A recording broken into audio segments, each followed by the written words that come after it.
Hello, everyone. My name is Jade Smith, and I'm the founder of Earthseed Village. Yes, shout out to Octavia Butler for the inspiration.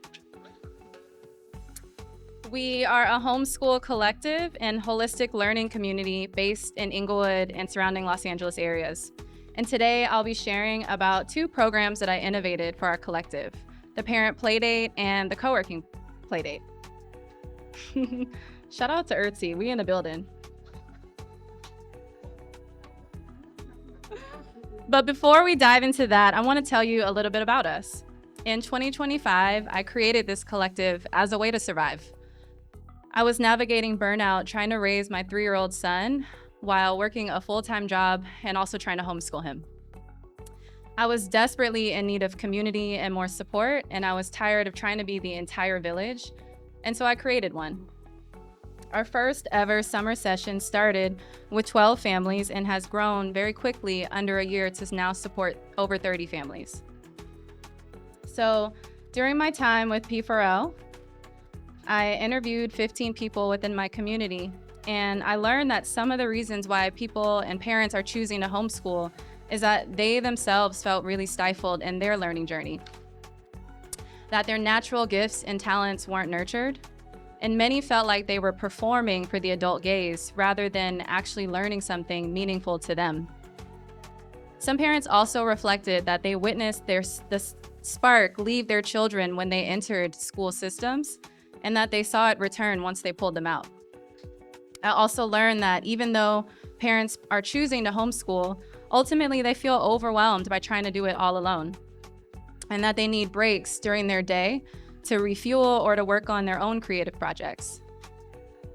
And so the problem then is that while homeschooling offers really beautiful benefits like freedom and flexibility, cultural grounding and presence, the reality is that it can still feel really isolating, exhausting, and overwhelming, especially for Black parents that are already navigating systemic inequities, time scarcity, and limited support.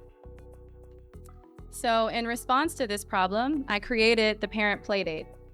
Thanks to P4L's support, I was able to provide childcare at my home so that the parents could prioritize their own joy, connection, and play. We got dressed up, and we went to Demi Lauren's paint and sip studio, a childhood friend of mine, and a time was had.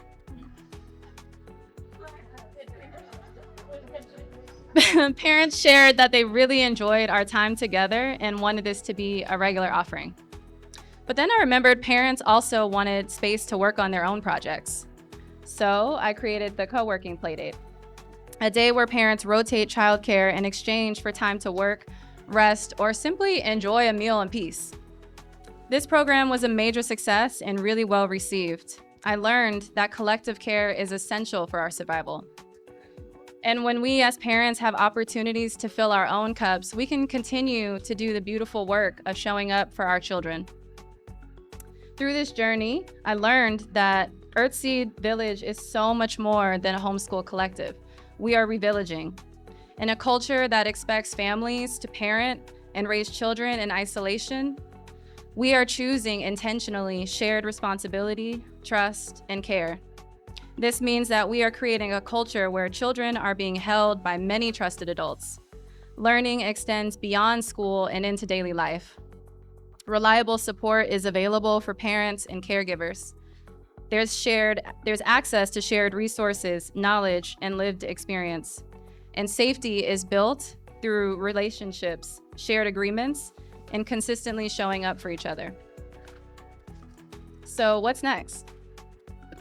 Our co-working playdates have been added as a weekly program and has become a staple for our community.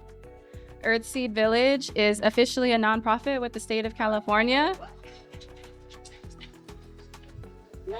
We're launching a nature school in the summer, a drop-off enrichment program for families who want to homeschool but also need that rest and support.